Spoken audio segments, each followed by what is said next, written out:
Pues mira, yo de mi infancia más lejana, tengo algunos flashazos de lo que es estar en la cuna y vomitar la sabanita y ver como el móvil y como la luz filtrarse por las cortinas. Obviamente de mi mamá, sus ojos, de su calor, de mi papá, de la sensación de ser cargado, todas esas cosas como de bebé. Pero realmente yo no existo conscientemente hasta el que considero mi primer recuerdo consciente. Ya luego platicando con mis papás, finalmente como que ya le empecé a dar un poco más de forma a ese recuerdo y desgraciadamente los recuerdos cuando los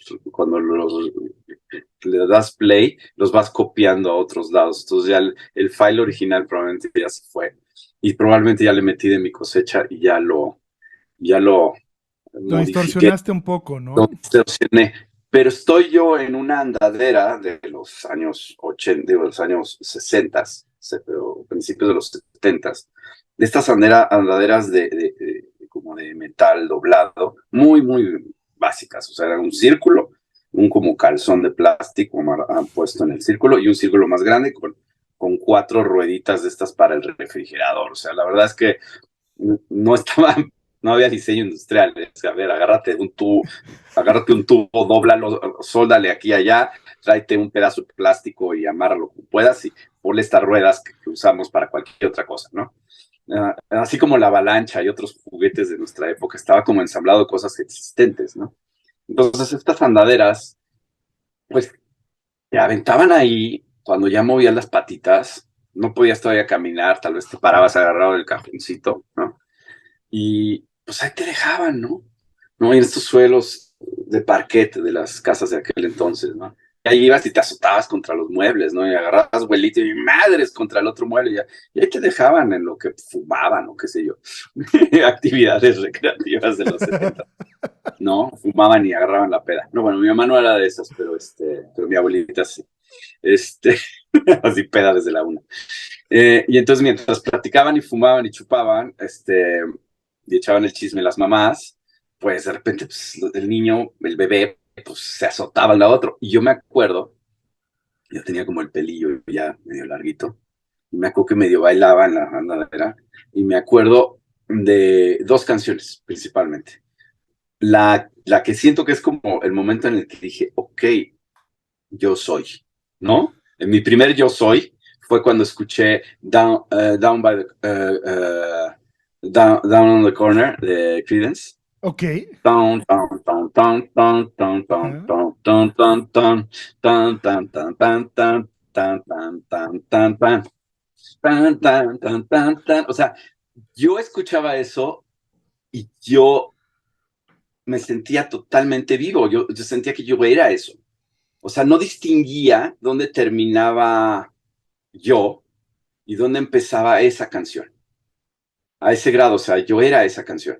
El sonido, no entendía la letra, ni siquiera entendía español, ni nada, yo era bebé. Yo hablaba bebecés, ¿no? Pero me acuerdo la sensación de mover la cabeza y cerrar los ojos y de azotarme contra los muebles en la nadera enloquecido con la rola, ¿no? Y otra rola que me movía mucho, y fíjate qué curioso es, era la versión de Simon and Garfunkel de El Cóndor Pasa, Ok. ¿no? Y yo me dio la cabeza, me volvía loco también esa canción. Y se me hacía, no sé, yo sentía como que era como que otra cosa, como que me iba a otro lado, pues, Como que eras no parte estaba de ya la ahí. rola, ¿no? Yo También. no sabía yo lo que era un charango, no sabía que era Perú, no sabía que era un cóndor, no sabía que el cóndor volaba. Yo nomás escuchaba las voces de estos señores súper armónicas y el charango y las quenas y como esta cosa como que iba como tun, tun, tun, tun, tun, tun, tun, tun, tun, ¿no? Y lo mismo con la onda super country rock del otro, pero no tenía referencias, los bebés no tienen referencias. La única referencia que yo tenía era el día, la noche y la teta de mi mamá, entonces Sí. olvídalo, ¿no? Entonces, años después, como que fui revisitando esos primeros recuerdos y ya les empecé a dar un chingo de forma y un chingo de explicación y como te lo acabo de decir en palabras, los verbalizas, pero sí hay por ahí todavía guardada una versión totalmente primitiva de como cuando le tocas la guitarra a un perro y el perro hace así como dice, Claro. what the fuck? O sea, ¿por qué esa caja rara de madera hace ese sonido, no? O sea, tocas un perro una guitarra y el perro hace como... Sí, porque es un estímulo para ellos, así como, ¿qué está No, bueno, sucediendo? así sentía yo. No, y luego, bueno, de niño, me cuentan mis papás y hasta hay fotos. Si íbamos a un restaurante y había mariachis o estaba el del piano, yo me iba y me ponía ahí. Al grado de que así en un restaurante elegante donde había un viejito que tocaba el piano, yo me acostaba abajo del piano como perro, No manches. ¿no? En lo que traían la comida, yo me acostaba debajo del piano. Entonces hacía todo ese tipo de cosas. Mi abuelita tenía un piano de cola y hacía, armaba unas turbopedas en su casa. Tenía PA. O sea, mi abuela tenía así de repente, se van a quedar unos amigos, van a llegar unos músicos. De repente sacaba 6 micrófonos, una consola, 2 bocinas. O sea, O sea, armaba el y, Rocotitlán en su casa, güey. y estaba el piano y había una guitarra muy, muy buena para quien supiera tocarla y estaban hasta las 1000 horas chupando y escuchando boleros y rolas en piano. Y iban músicos muy buenos a las fiestas de mis abuelos, ¿no? Entonces, y yo pues por tratar, si nos podíamos quedar un rato, yo siempre estaba ahí sentadito junto, viéndolos tocar, escuchando, ¿no? Y mi papá tenía 2 guitarras acústicas en la casa, una de las cuales conservo, la estoy restaurando. Este, y mi papá cantaba bien bonito, tenía una voz preciosa y se sabía varias rolas, se acompañaba, sabía lo suficiente como para acompañarse, no se echaba requintos ni nada. Y le gustaba mucho el rock and roll. De rock and roll tocaba poquitas, así Love Me Tender o algunas de esas de Ujú. Elvis, ¿no? En su momento fue a ensayar con los que luego se convertirían en los locos del ritmo, con algunos de ellos, ¿no? Antes de que tuvieran el nombre ni nada, pero no se quedó en la banda porque el huevo quería ser canto. Él se quedó con la frustración de no haber pertenecido a esa primera generación de rock. Los conocía y le gustaban, pero luego siguió consumiendo rock en inglés, pero sí se quedó con esa cosa. Entonces, cuando yo mostré interés, bueno, clase de guitarra, clase de piano, todos los apoyos que quieras. Sí, la verdad fui muy, muy suertudo en tener unos papás que no solo no se opusieran, sino que me lo aplaudieran y me apoyaran, ¿no? Entonces, pues, eso les agradezco mucho. Pero bueno, yo empecé a consumir mucho rock and roll, sobre todo cuando pues empiezas a hacer esos amigos a los 11, 12 años que pues tienen mejores colecciones de rock que tú, ¿no? Porque pues uno, pues lo que hacía es que te ibas y te comprabas el disco con tu domingo o a veces tenías que esperar 2 semanas para que te alcanzara para un disco, ¿no? Entonces, un par de discos al mes, pues nunca ibas a tener una discografía muy buena, ¿no? Y el radio, pues pasaban pocas cosas. MTV de repente era una maravilla y de repente en el sexenio de la Madrid lo censuraron. Nada más se podía ver en algunos lados. Digo, y eso que MTV estaba por cable y se lo censuró ese gobierno al cable, ¿no? Por la Y esposa, pues ¿no? Me parece. sí, la esposa, sí. Entonces, luego bueno, había programas de rock que salían en antenas, pero pues nosotros no teníamos antena, la famosa parabólica. Pero iba en una escuela fresa del sur y había varios amigos que sí, nomás que eran amigos que oían Luis Miguel y comían sabritones.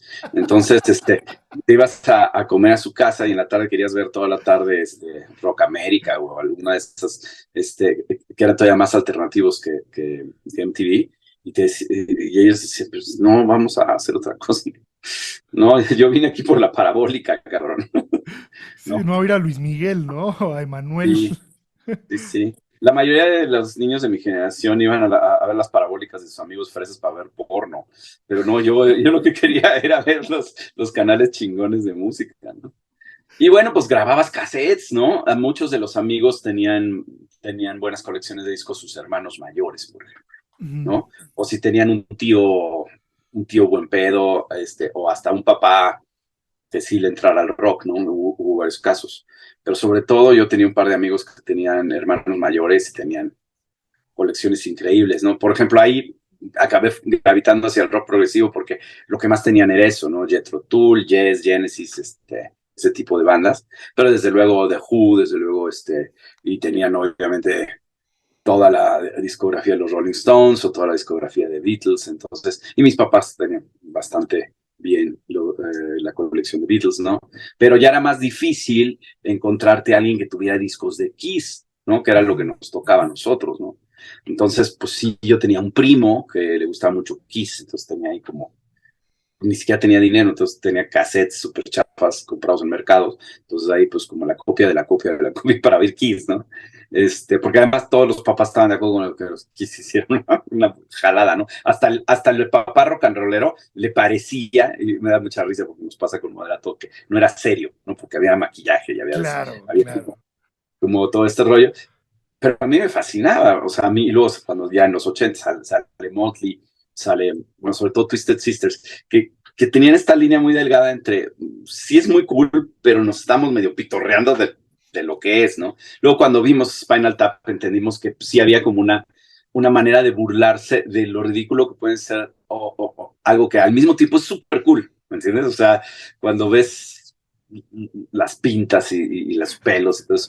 Y yo tenía en mis cuadernos de la secundaria dibujado a este personaje, al que soy en Moderato, ya lo Ok. tenía dibujado, ¿no? En mi Instagram incluso posteé en algún momento esas fotos de ese cuaderno y mi biografía de Roy, porque me llamo Roy en Moderato, mi biografía dice nací en un cuaderno de secundaria.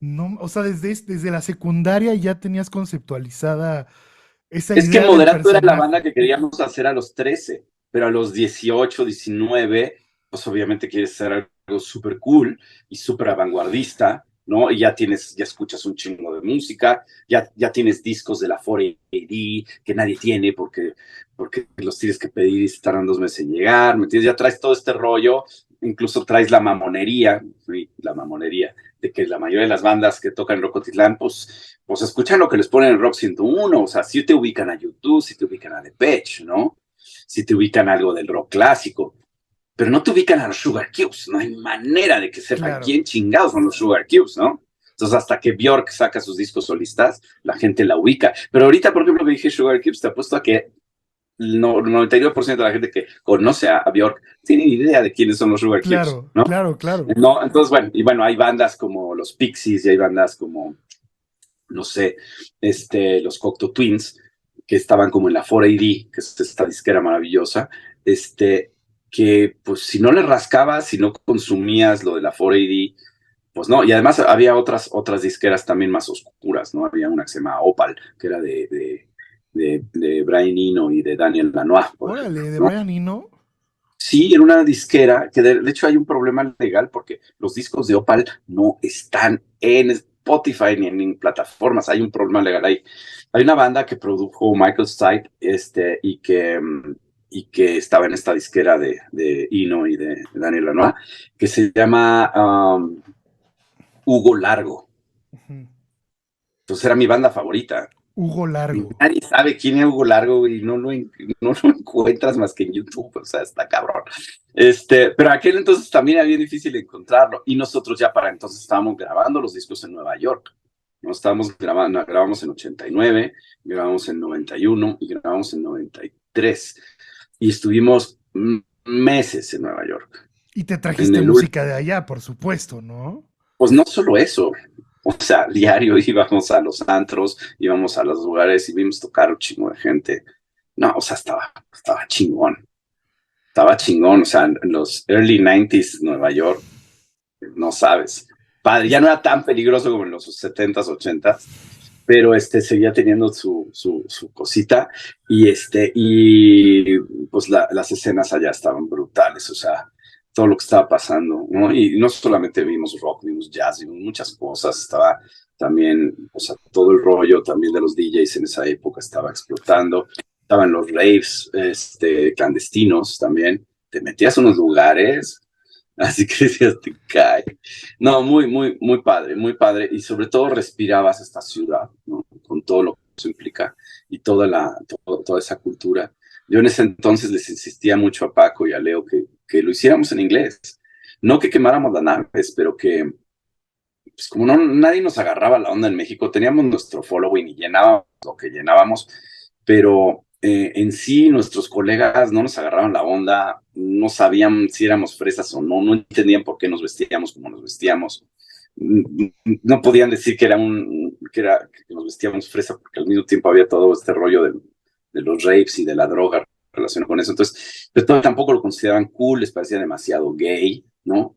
Al mismo tiempo nosotros, pues, por más que teníamos un chingo de público gay y los reivindicábamos, todo el mundo pensaba que yo era gay y yo no lo negaba, ¿no? Porque me parecía que les daba visibilidad Ujú.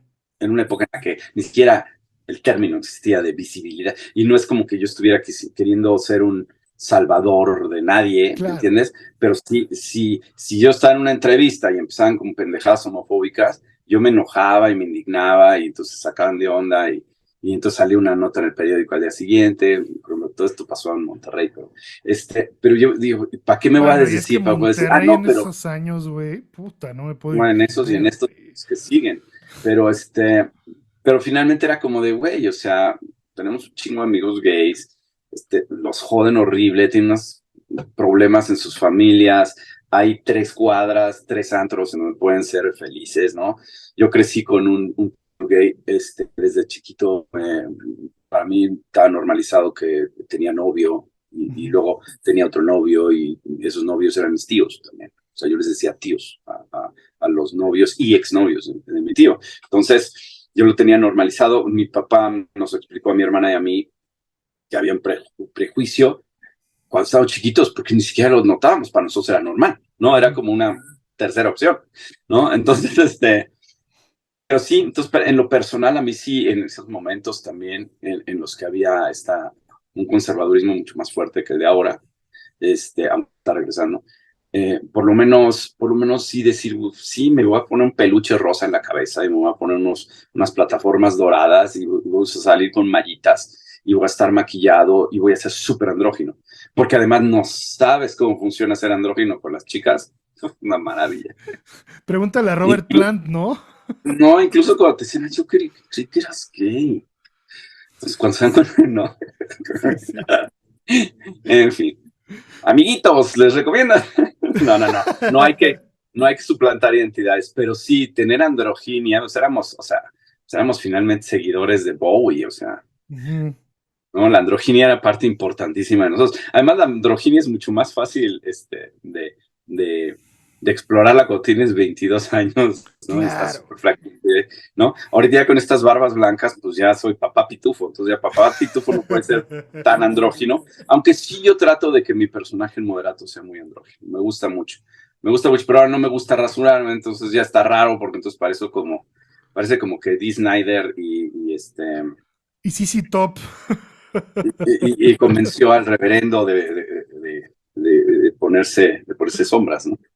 A Billy Gibbons. Pero bueno, es muy padre porque la identidad va de la mano de la música, ¿no? De la ropa, la gráfica. Ya para eso fue para nosotros un gran gurú, en todas las bandas. En todas las bandas ha sido como muy, muy bueno como para terminar de conceptualizar todo lo que además rodea la música, no la música, ¿no? En la música siempre, bueno, hemos encontrado en Moderato, en Jay, alguien que nos señala un poco el camino y idea, ¿no? Este, y él obviamente nos tiene que escuchar a nosotros, estamos más grandes, como para la parte de conceptos como más pulidos, ¿no? Sí, una Este, visión pero, como más de producto, ¿no, Iñaki? Si lo queremos ver así, pues integral. más que de producto, de por dónde va Ujú. la banda, ¿no? Y en ese sentido, pues todos contribuimos y lo mismo en Fobia. Pero Cha en todas las bandas ha tenido mucho que ver con la gráfica, con los logos, con el merchandising, la escenografía, los videos, todo eso, ¿no? En Fobia, obviamente, fue muy importante también la, toda la teoría de artes plásticas que quiso Gabriel Curie, que, que de alguna manera lo incorporáramos a Fobia, ¿no? Eh, Más que para dónde vamos, para dónde no queremos ir, limitar opciones. No, obviamente nos encontraban las estrategias oblicuas de Brian Eno, todo este tipo de cosas nos interesaron desde siempre, ¿no? Y la mayoría de nuestros colegas de Rocotitlán, pues la verdad es como de, güey, nosotros nos juntamos al ensayo y palomeamos y de repente nos salen rolas. O sea, eran tal vez un poquito más sencillos en su manera de hacer las cosas. Entonces nos agarramos rapidísimo fama de mamones. Pero además jalábamos más morras que todos. Entonces, Ah, no, bueno, pues sí, había colegas que decían, güey, vengo a todos tus conciertos, me cagan, me caga su música, me cagan ustedes. No, o sea, no me decían me cagan, no me decía, no me late su pedo, no me late sus rolas, no me late, pero yo vengo por las morras. Y era un gran cumplido, ¿no? Era un gran cumplido que fueran por las morras, ¿no? Oye, Iñaki,